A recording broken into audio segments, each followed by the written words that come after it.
Hey everybody, welcome to ThaxCast. As always, my name's Terrell. Thanks for coming by. Today I wanted to talk about Clue, not the board game from 1949, but the movie from 1985, based on the board game, set in 1954.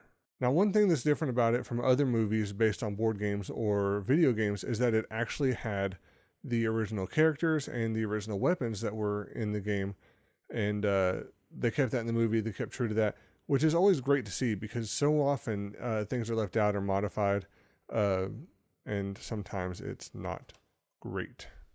On par with a lot of other movies at the time, it had a budget of $15 million, but it fell short and was considered a box office flop because it only netted a little over $14.5 million. The speculation is that the movie flopped because it had 3 different endings, and depending on what theater you went to, you got a different ending. So moviegoers were confused as to where to go to get what ending and which one was the best ending and all that. And so rather than encouraging people to see it multiple times in different theaters, which people would probably do today, at the time they just said, why bother?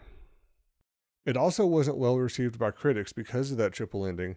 The critics thought it was just a gimmick to get butts in the seats, and so they really were pretty harsh on the movie as a whole, also considering the fact that it wasn't exactly the big blockbuster, film that so many other things at the time were. Personally, I liked the 3 endings, and while I was kind of too young to see it when it came out in theaters, I liked the idea, liked that they were kind of innovative with that, and what I really like is that for the home movie release, they had all 3 endings included, and on the DVD and Blu-ray copies, they had an option where you could either watch all 3 endings, or you could watch the just one ending that the player itself would choose at random.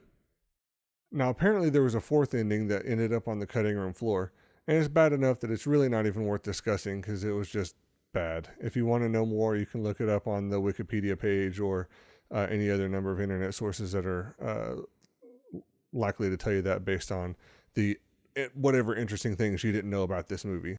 The plot of the movie is really pretty straightforward, at least in its premise. Seemingly random people are invited to a dinner at a mansion. Someone dies, and then they try to figure out who done it. A simple premise, but done really well with enough twists and turns. Now, the casting to me was pretty great because they play off of each other really well with some kind of awkwardness between them as well as just the comedy between them. But the movie could have been vastly different. The role of Miss Scarlet should have gone to Carrie Fisher, but a few days before they started rehearsing, Carrie Fisher went into rehab, so they had to recast. And Tim Curry, who is famous for his role as Wadsworth, was actually the 3rd pick. The first pick, I honestly can't remember the guy's name. He died shortly before they started filming. The 2nd pick was Rowan Atkinson, better known as Mr. Bean.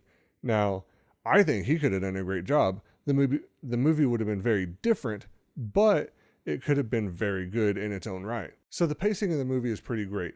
It's pretty quick and the dialogue is quick and snappy, which ultimately helps it keep from getting boring because if this movie, as it was written, was spoken at a kind of regular dialogue pace, it would have gotten pretty boring and it wouldn't have reached the status that it has today.